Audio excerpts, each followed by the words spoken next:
CTV News with Tony Rima and Rick Wyman with weather. Good evening. Thanks for joining us on this Football Friday. Tony is off. A 16-year-old from Toronto has been arrested in a drug trafficking investigation in Sudbury. Sudbury police say they pulled a vehicle in the city's Donovan neighborhood over, arresting the teen along with a 37-year-old Sudbury man on a slew of charges after finding a loaded handgun, drugs, and more than $5,000 in cash. Investigators have deemed a fire in a vacant home in North Bay suspicious. Fire crews were called to this newly built home on Shallot Crescent around 9 last night. They entered the home and gained access to the attic to put out the blaze. The home was vacant at the time, and the scene has since been turned over to North Bay police. A suspended driver flagged by an automated plate reader netted OPP drugs, cash, and a weapon. OPP in Cochrane pulled the vehicle over on Highway 11 and found the driver had drugs and an imitation handgun along with $2,500 in cash. The 40-year-old faces drugs and weapons charges as well as a driving with a suspended license charge. Traffic complaints about an aggressive tractor trailer led to impaired charges near Cochrane. OPP received calls about a commercial vehicle tailgating and cutting vehicles off Tuesday night. When they pulled the driver over, police say they found signs of intoxication and open alcohol and cannabis products inside the cabin. A 59-year-old man from Quebec City now faces a 90-day license suspension. Mattawa First Nations has declared a state of emergency, directly blaming Indigenous Services Canada for system failures that they say are putting children's lives at risk. In a release tonight, the Chief Counsel says, quote, chronic funding delays have forced the collapse of successful social services programs designed to keep vulnerable youth and families safe. They had dozens of staff are being terminated, leaving 82 families and 53 youth without critical support by March 2026. An open letter was penned to the Minister of Indigenous Affairs, calling for immediate action and the full restoration of funding. The Tribal Council represents 9 First Nations in remote Northern Ontario. Several Northern Ontario politicians say they're frustrated with the provincial government's lack of understanding when it comes to highway safety. This after major road closures this week. CTV's Angela Gemmell reports. Between North Bay and Cochrane from January to September was closed for a total of 32 days. Wow. 32 days. We got that from the Ministry of Transportation. The MPP for Timiskaming Cochrane is frustrated, not about the recent closure of Highway 11 due to a major winter storm, but that the provincial government doesn't seem to understand how often it happens. 62% of those closures were motor vehicle accidents. 21% were weather related. We get that. We have weather problems. And 17% were various other factors. We're going to continue to ensure that we have those highways clear. We're going to continue to ensure that our winter maintenance program is enhanced like we have every single year, year over year, and ensure that we continue to have the safest roads in North America. Vantoff and his northern colleague Guy Bourgoin say the minister isn't seeing the whole picture. These closures are about more than just weather. The emergency room in Kapuskasing is closed because the on-call doctor is stuck on the road. Oh, no. Yet this government refused to act. And we are still seeing accidents and closures all the time. And the winter is not even started. The closure earlier this week left some travelers parked on the highway for hours as the storm passed and crews cleared the snow. Many of the towns and municipalities along Highway 11 will see quite a backup, usually of the commercial motor vehicles, because they don't have anywhere else to go. Whereas your passenger vehicles, hopefully, you can make alternate plans, but with the commercial motor vehicles, we do see lengthy backups. It is a highway of national significance. Making it as good in Ontario as it is on all other parts of the country should be an issue the government should look at. Despite numerous fatalities on northern roads, Bourgoin's highway safety bill was voted down earlier this week. And Vantoff says his continued calls for safer highways are being ignored.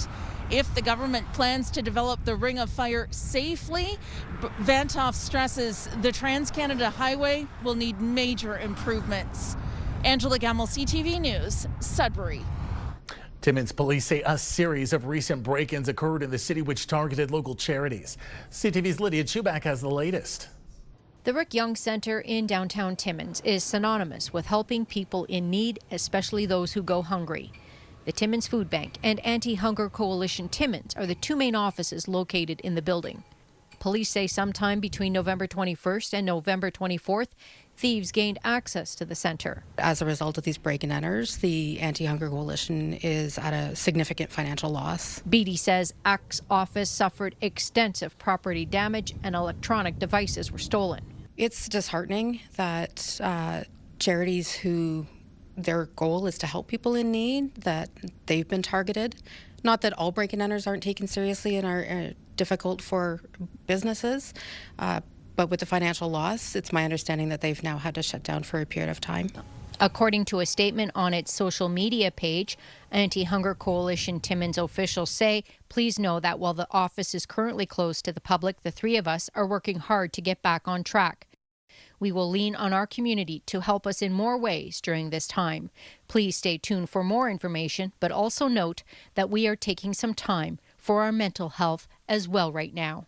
They say they are thankful for the support received so far, including a donation from the local No Frills grocery store. Police say they're now looking for 3 suspects, 2 males and 1 female. Beattie says if anyone knows who they are, report them to police or Crime Stoppers. Beattie says break-in attempts are happening at all sorts of businesses and adds, even if you think exterior doors are secure, do all that you can to reinforce them.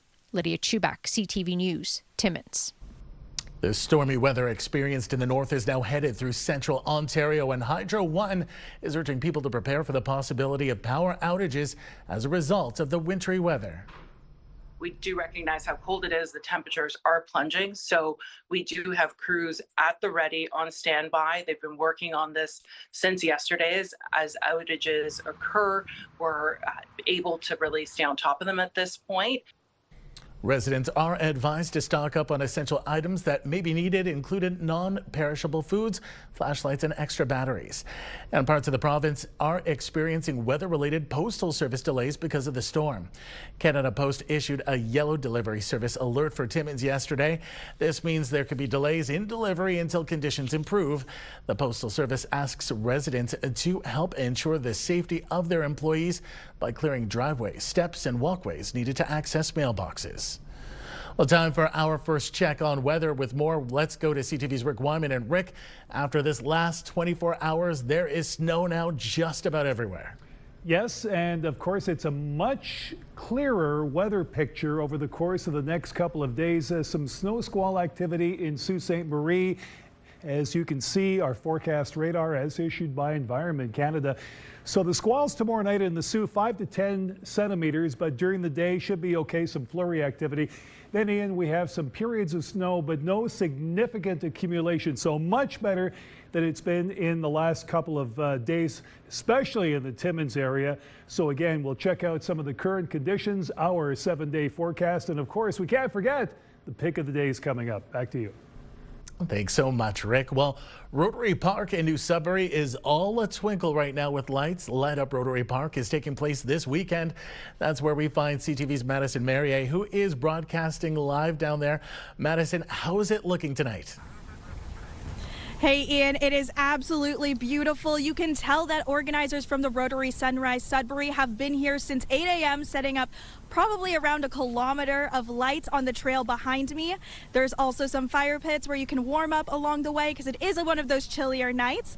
And there's also some hot chocolate to warm you up as you go meet Santa Claus, visit the mini market, and even check out some local choirs.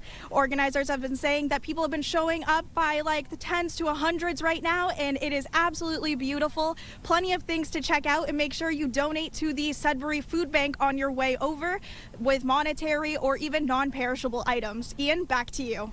Love that. And that is going on down there till 9 o'clock. Madison, that's CTV's Madison Mary broadcasting live from Rotary Park. Thanks so much. Still to come on CTV News at 6. The union at North Bay's Hospital is holding an open house over pending job cuts. And it's a big shopping weekend, and many are hoping you'll consider shopping local.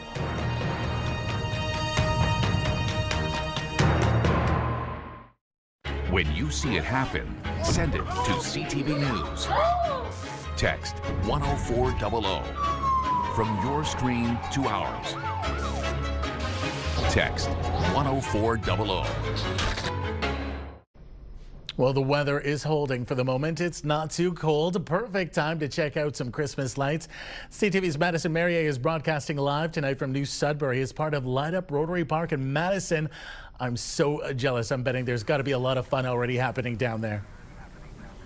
Oh, absolutely, Ian. There's some hot chocolate behind me, and I might have to go snag some of that in a little bit. But right now, I am joined with Julie DeSimone, and she's one of the organizers of this wonderful night. So, Julie, can you tell me what's new this year compared to last year? Well, this year was such a good success last year that this year we are doing it for 2 nights. So that's the first thing. And the second thing is we have a wonderful makers market as you come in. So at the ski chalet, we have a makers market.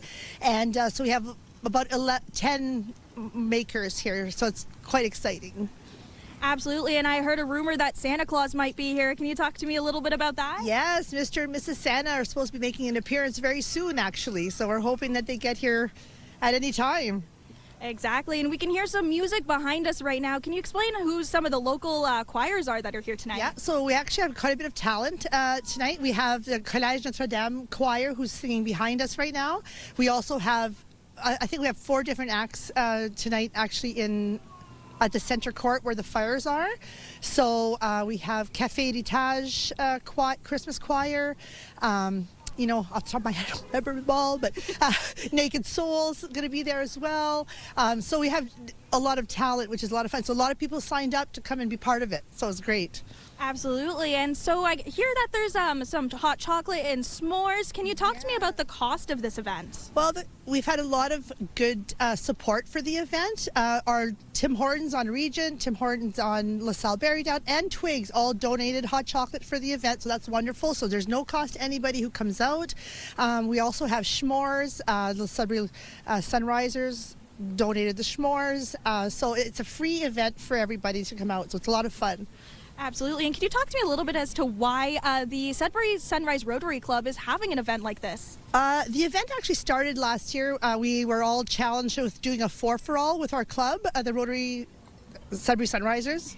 And so most of the people were doing fundraisers, and so I decided I didn't really want to do a fundraiser. I wanted to kind of highlight the good work that we already do here at Rotary Park, and so we decided to light it up. We wanted to have something local in New Sudbury, and it turned out really great, and we have great support. Amazing. Well, thank you so much for speaking with us today. Ian, I might go grab some hot chocolate, but we'll send it back to you in the meantime. I'd start with the s'more. Who doesn't love a good s'more? Madison, thanks so much. That's CTV's Madison Merrier broadcasting live for us down tonight at Light Up Rotary Park in New Sudbury.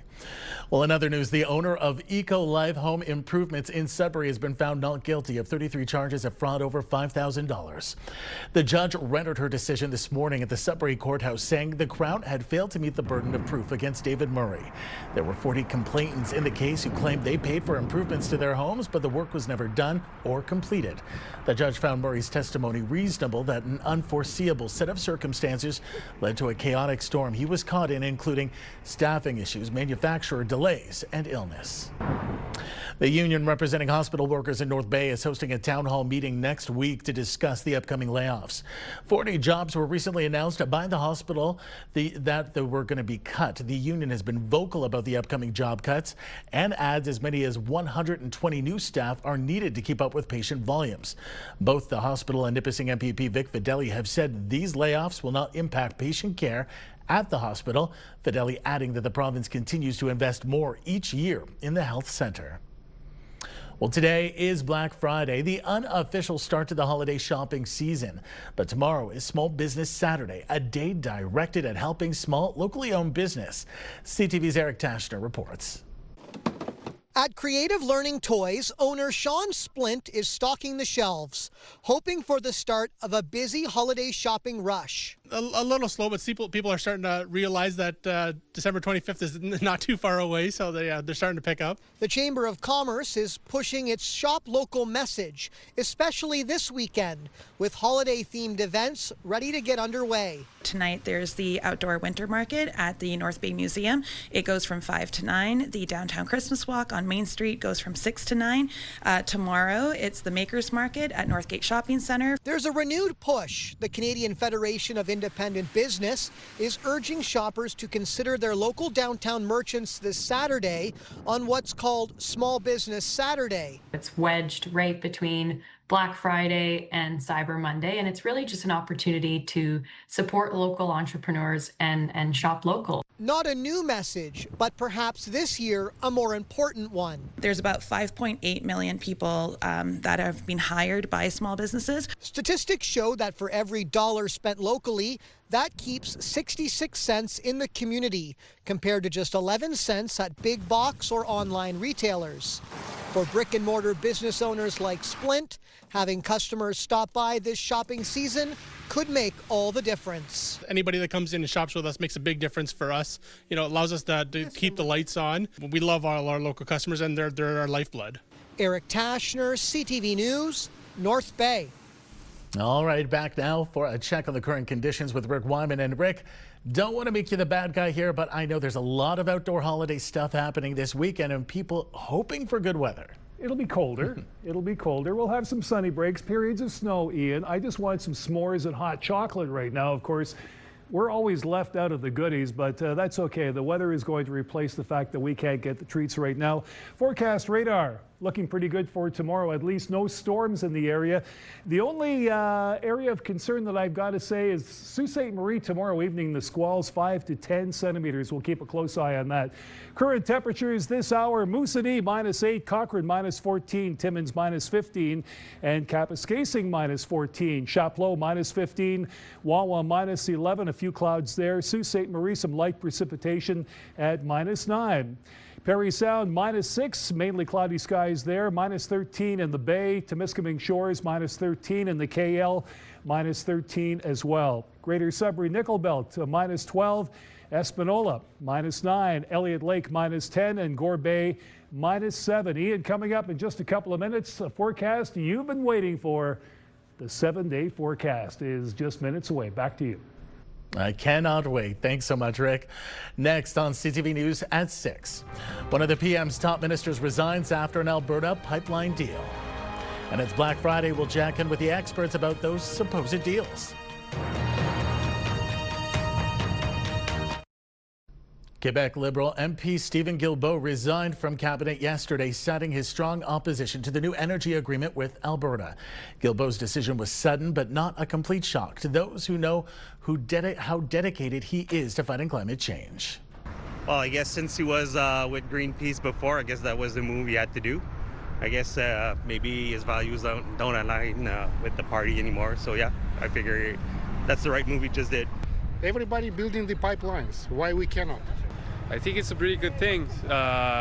Like my Carney doesn't have a lot of formation on environment and doesn't give a lot for environment, and it's the old. I think it's the old old Minister of Environment, Stephen Guilbeault. Before being elected in 2019, Guilbeault was a founding member of Equiterre, a Quebec environmental organization. Guilbeault says he'll stay on as MP but resigned from his cabinet roles and as Carney's lieutenant in Quebec. The affordability crisis was top of mind as 5 candidates faced off for the first official debate in the race to become leader of the federal NDP. Cost of living right now for Canadians is skyrocketing.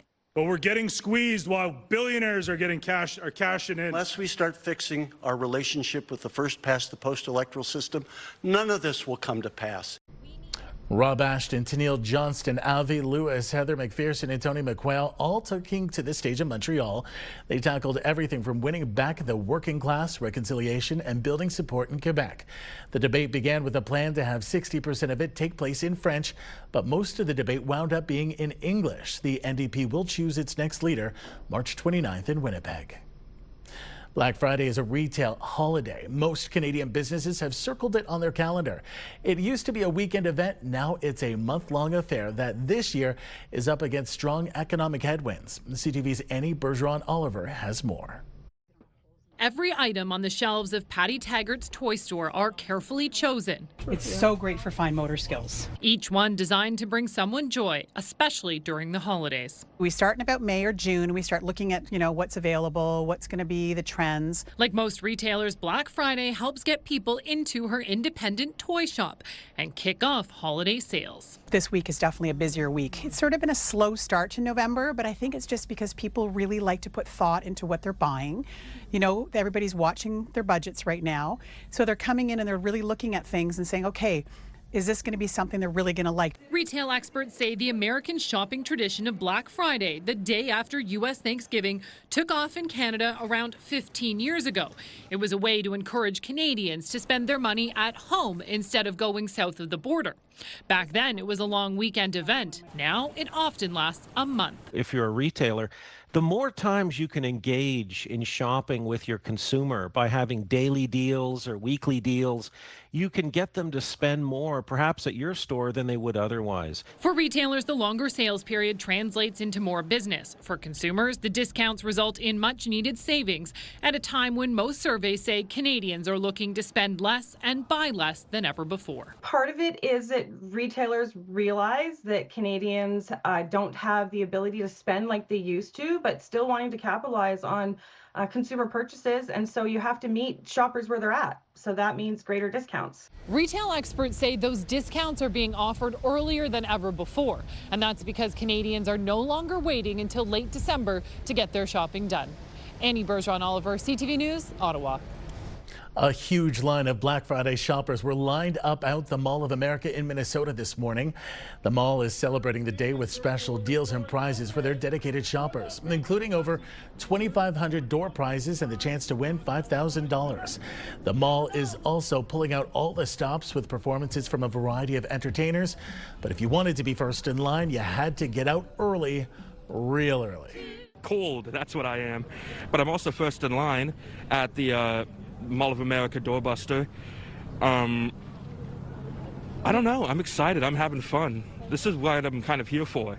And what time did you get here last night in order to be first in line? I did not get here last night. I got here yesterday at 3 p.m. Oh, that's early. By the way, temperatures dipped down into the mid-teens Fahrenheit. Overnight in Minneapolis, that's about -10 or so Celsius. There's more news ahead, but first, here's your full weather forecast with Rick Wyman. Well, here we are counting down towards the weekend, and certainly a lot better in northeastern Ontario than it's been in the last couple of days. Forecast radar looking good for tomorrow, either cloudy skies or some sunny breaks in the forecast. Then we have the periods of snow come Sunday. This is what it's going to look like just before supper time as that system moves out once again, but no significant accumulation. That's a good sign. Overnight conditions in Greater Sudbury, -11, colder with the wind chill right across the board.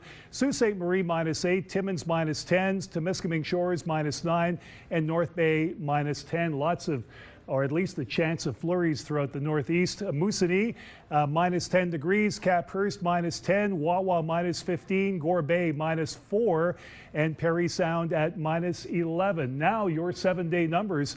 Sudbury, Nickel Belt, here we go. Sunshine tomorrow at -4. Periods of snow on Sunday, a few centimeters of snow, -5, -8 Monday, sunshine. Chance of flurries on Tuesday, -7, and -5 Wednesday with the chance of flurries. How about Sault Ste. Marie, Algoma? Now for tomorrow, no significant snow during the day. At night, a chance 5 to 10 centimeters. High of -1 during the day, but that's a snow squall effect. Sunday, chance of flurries. More of the same Monday, Tuesday, Wednesday, and Thursday for the next couple of days, but the temperatures livable in the Sault and Algoma, to say the least. How about Timmins, Cochrane, Kapuskasing? Chance of flurries, -6. Flurries on Sunday. Sunshine Monday at -9. Tuesday, the chance of flurries. More of the same on Wednesday and Thursday. Your daytime highs ranging from -11 Tuesday, -7 Wednesday, and -12 on Thursday. Temiskaming Shores, Kirkland Lake, mainly cloudy for tomorrow at -5. Periods of snow on Sunday at -5 as well. Now, Monday is going to be a real beauty. Sunshine at -10, colder, but lots of sunshine. Tuesday, we've got the chance of flurries at -4. Chance of flurries again on Wednesday, -6, and -10 on Thursday with a 60% chance of flurries. Your normal this time of the year around -3, so that's way below the expected normal for that particular area. North Bay, West Nipissing, mainly cloudy tomorrow, -4. Periods of snow on Sunday at -1, -7 Monday, sunshine. Tuesday, the chance of flurries -2, and the chance of flurries on Wednesday at -4. Some cloud cover come Thursday at -7. Your normal should be around -1. That's not happening.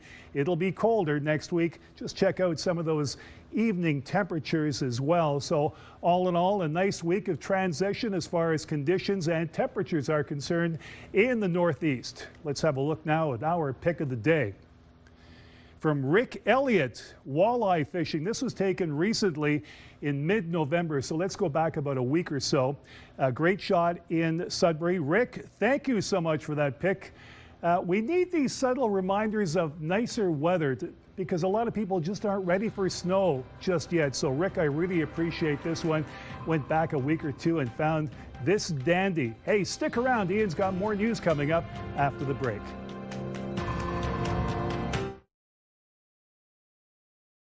Well, I'm sure the hot chocolate is flowing down at Rotary Park at this hour for Light Up Rotary Park in New Sudbury. Let's check in with CTV's Madison Merrier, who is broadcasting live one last time. Madison, lots of families down there already? Yes, Ian, we are now in a different location so we can speak with Dan Exelon, the executive director of the Sudbury Food Bank, and we're seeing some people come and drop off some cans as well as some monetary donations. So, Dan, how are things going here for you so far tonight? Oh, it's been a blast. I mean, the community's backing it up. The Rotary has made an incredible little walk through the bush. There's music, there's lights. I mean, you saw that already in the story. I mean, it's just absolutely such a wonderful community event and such a new tradition for Christmas. This is the second year these folks have done this, and I got to tell you, it has been an absolute blast to be here. My volunteers and I are having a great time. Christmas music is blaring. There's a bunch of merchants here with homemade stuff. I would tell you, it's a great place to come out and spend a half hour or 45 minutes with your family. Dress warmly, though. This is a cold night out there, but the moon is crispy clear, and it's just absolutely beautiful. Absolutely, and so far we've been joking around about the hot chocolate. Have you had a chance to grab a cup yet? Well, my volunteers and I learned last year that it's always wise to bring our own hot chocolate to an event like this, so we don't have to duck on down there. But the chocolate down there, I think, is from Tim Hortons, so it's well worth going to give it a try. Absolutely, and so we're right here at the beginning, right next to the Candy Cane Lane Market. So can you talk to me a little bit about what the atmosphere has been like for you to introduce this event? Can you hear the kids laughing behind you back there? It tells you right there what they've been. The event's been wonderful. It's family orientated. Families are enjoying themselves. They bring their puppies. Everybody has a good laugh. They sing. They run around. And I would say that this event is just a beautiful event for Sudbury and a wonderful event for the Sudbury Food Bank because it helps us out big time. For sure. So last year I heard that you guys received $4,000. Can you talk to me a little bit about this year? Do you have any hopes of what to receive? I am pretty sure, based on what we've seen so far since we started and with the next night to go, that figure will be beaten quite well by the time we're finished this event. People in Sudbury love events like this. They love coming out with their families. They love having a good time. And you get all three here. And, I mean, let's face it, you don't have to make a donation. Just come out and enjoy. But if you do, we'd appreciate it. Absolutely. Well, that was Dan Exelon from the Sudbury Food Bank. And just to let people know, this event wraps up at 9 o'clock today and also runs tomorrow 5 to 9. So there's still plenty of time to come on by and drop off a donation for the Sudbury Food Bank. Back to you, Ian. And such a great cause, Madison. Let Dan know I said hello. Thanks so much. That's CTV's Madison Merrier reporting live for us down at Rotary Park. Well, Northern Ontario's first private mental health walk-in clinic opened its doors in Sudbury this week. And while NDP health critic France Gelina says it's needed, she adds it ultimately should be the responsibility of the provincial government. CTV's Lindsay Alick reports. Social worker Joanne Bouchard and nurse practitioner Lisa Perizet partnered 6 years ago to develop a mental health walk-in clinic in Sudbury. Our goal is to be able to provide our community with access to services that you're not waiting and, making all that overflow at the hospital. And sometimes that immediate intervention is needed right now, not in 6 hours or in 3 days. Pathwell Clinic offers walk-in mental health assessment and crisis intervention. But since it is private, it costs patients $75 for 45 minutes with a clinician. Staff say they are working towards being covered by OHIP by April of 2026. Not a lot of people have the funds, and that's what we're seeing. People on ODSP, people on welfare, people on different things. These are all people that probably can't work because of their mental health, and a lot of my patients are like that. So what do we do? Psychotherapy isn't covered for them, so we're really pleading with the government. They talked a lot about mental health in the last couple of years, and we're hoping that they would see the need. NDP health critic and Nickel Belt MPP Frangilina says while this service is needed, she says it's ultimately the responsibility of the provincial government. We have people who would love nothing more than to provide mental health care to the people of Northern Ontario. We have a government that refuses to fund them, because if you don't fund the public system, then the private system thrives. There's a lot of money to be made off the back of sick people. The clinic is currently open 6 days a week, and Bouchard says the hope is to be able to open 2 more locations in the city's south end and the valley next year, as well as a location in Sault Ste. Marie. Lindsay Alex, CTV News, Sudbury. And in an email late tonight to CTV News, the Ministry of Health tells us health services that are deemed medically necessary are covered by OHIP, and that the services provided by the private clinic would not be OHIP insured unless delivered by a physician in a public setting. A research project targeting the spotted-winged Drosophila, an invasive fruit fly, is looking to prevent the issue from attacking northern farmers. Collège Boreal says the pest has been wreaking havoc on Canadian crops. CTV's Madison Merrier reports. According to Collège Boreal, these tiny, invasive fruit flies are responsible for $6.8 million annually of yield losses. As we see the impact of climate change, and in Northern Ontario, we see milder winters and longer, warmer seasons, warmer growing seasons, which both have great advantages as well as challenges. One of those is that pests from the south are creeping up north. I noticed that the infestation of the insects on this year is very high than the past. Like when we did the monitoring on last year's, and instead this year, we noticed that the infestation is just going up. The college's researchers are working with 3 local farms to reduce spraying frequency and biological control methods to lessen the impact of the pests on northern farms. It's doing on another region such as Ottawa or maybe Toronto, but in Northern Ontario it's difficult for the farmer to have the research team to help us to do this research. Collège Boreal is receiving $150,000 from the Ontario Agri-Food Research Initiative on the project. He's been putting traps and tell me the numbers of those flies that are present, and that also helps to determine, so you're not having to do anything until it becomes more serious. So you're able to monitor throughout the entire season, see where the population is. Collège Boreal is on the next step of testing different biological pesticides to see if they can reduce the infestation. And Deschâtelet is hopeful that they'll be able to find a long-term solution. Madison Merrier, CTV News, Sudbury. Students at St. Benedict Catholic Secondary School in Sudbury, their robotics team just earned their first place. The team competed in the First Tech Challenge regional competition recently and took top spot for their robot. This crew only began learning about and building robotics a year ago and were thrilled to have come away with the top prize. Officials tell CTV News this was their first major competition. Congratulations. Still ahead tonight on CTV News at 6. We'll take you to Peterborough as the Battalion take on the Petes.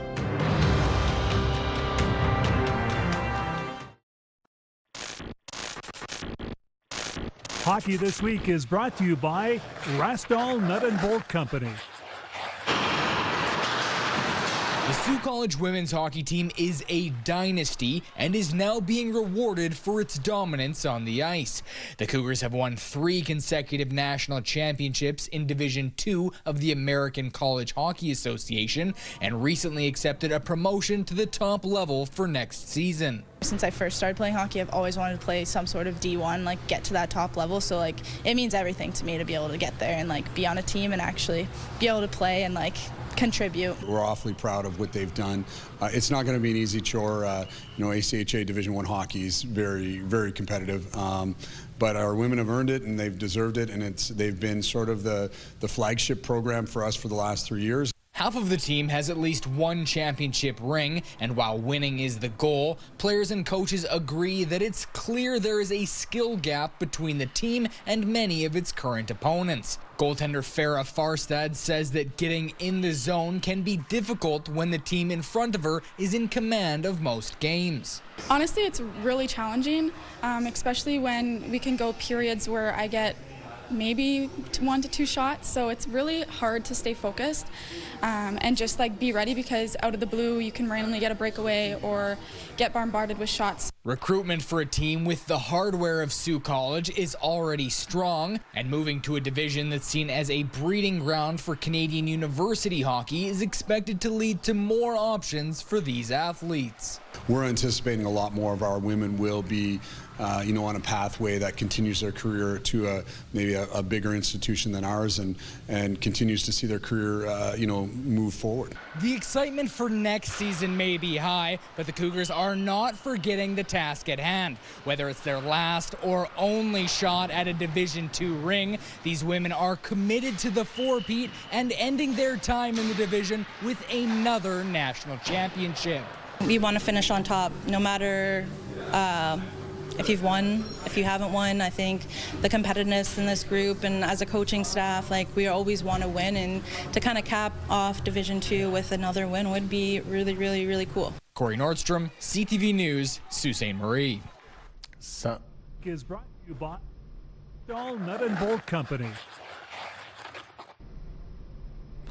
Some big goals and even bigger saves last night in Peterborough as the North Bay Battalion started their weekend on the road. Finds an open man. Quick shot coming. Rebound. Oh, what a save. My goodness. Mike McIver. Troops netminder Mike McIver coming up big for his team last night, making 29 saves on 30 shots to claim first start of the game. The battalion levied 39 shots on goal last night in their 3-1 victory. The troop march on Kingston tonight to face off against the Frontenacs. Game time is 7:05. The Sioux Greyhounds are also on the road tonight, and they are taking on the Sarnia Sting at 7:05. The Sudbury Wolves are at home hosting division rivals the Barrie Colts. Game time at the Elgin Street Arena, 7:05. Over in the NOJHL, there are 2 games on deck across the north. The Espanola Paper Kings are in Sault Ste. Marie tonight to take on the Sioux Thunderbirds, and the Kirkland Lake Gold Miners, they are in Noelville to face off against the French River Rapids. The league has postponed 2 games tonight, Sudbury at Hearst and Powassan at Timmins, due to the weather and road conditions. Also, the game between Powassan and Hearst scheduled for tomorrow has been postponed. Those games will be rescheduled for later this season. The Sudbury Five announcing a Northerner as their new bench boss. Joey Puttister, former Sudbury Five player and North Bay native, was named as the new head coach and GM for the Basketball Super League team today. Puttister has been the assistant coach at Nipissing University since 2019 and has spent the last 2 years as the director of the Athlete Mentorship Program, a program that helps former athletes transition into new careers. In a press release, Puttister says he can't wait to get to work and defend the throne. The Sudbury Five will start the season next month as reigning BSL champions. While you're doing your Black Friday shopping or feasting on Thanksgiving leftovers in the U.S., the entertainment industry is back to work and doing a little celebrating of its own. Here's David Daniels with today's Hollywood Minute. And 30 seconds later, that man is lying dead. Wake Up Dead Man, a Knives Out mystery, just opened in limited release and hits Netflix December 12th. So writer-director Ryan Johnson is working on his next film. He tells Empire magazine it harkens back to 70s paranoid thrillers with a light sci-fi element. Glenn Close from Wake Up Dead Man says she'd love to work with him on it. The thing he's working now is not a Knives Out movie. It's a movie that he's had in his head for a very long time. I mean, it would be, wow, dream come true. It's people coming together to celebrate his life and his contribution to the entire world. You Got Gold, a celebration of John Prine, brings the 2022 All-Star Gathering at Nashville's iconic Ryman Auditorium to the big screen. Artists gathered to share stories about the legendary songwriter and perform his music. Check YouGotGoldMovie.com for locations and showtimes.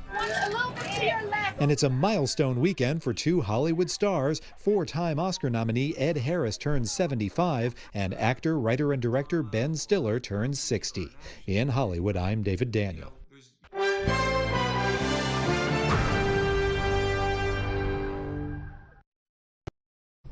Canada's economy exceeded expectations with 2.6% growth in the third quarter.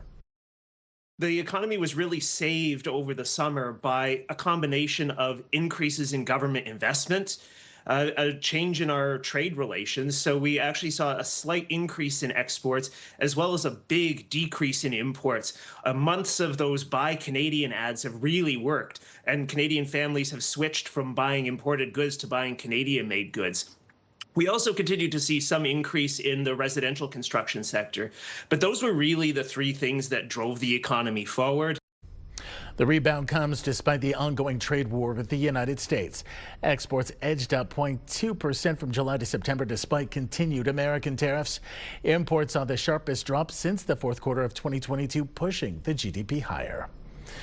Gold has been breaking records this year, and now silver is following. BNN Bloomberg's Morella Fernandez has more on that.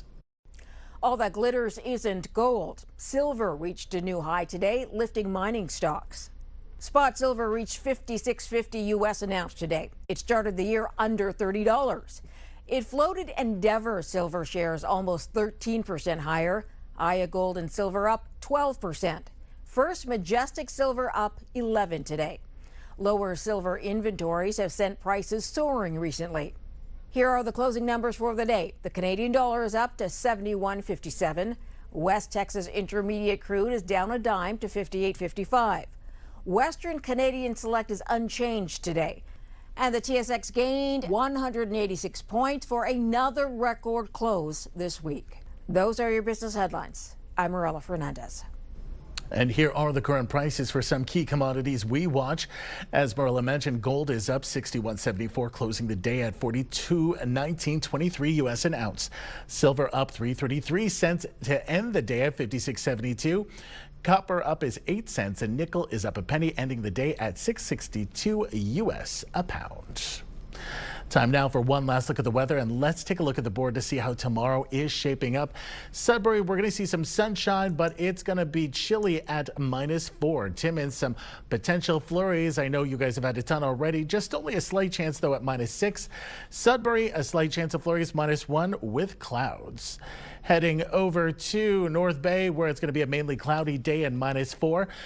Nothing but sunshine down at Parry Sound at -1, and a cloudy day in Temiskaming Shores and a -5 degrees. The greater Sudbury community of Visilda saw a large turnout to kick off the holiday season.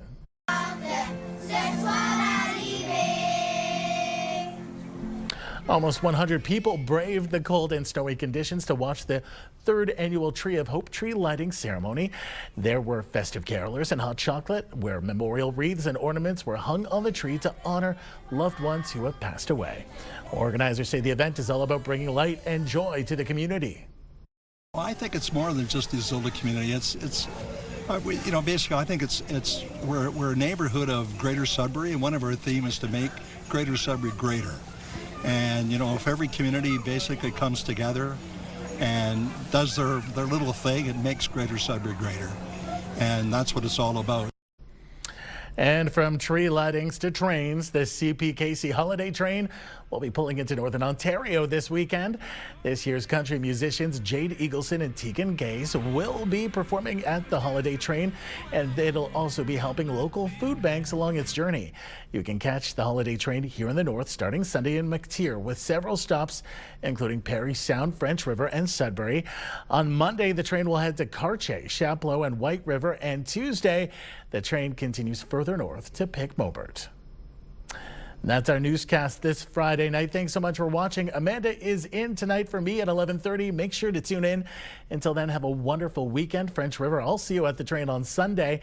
And in honor of its arrival, we leave you tonight with a little Mariah. Good night.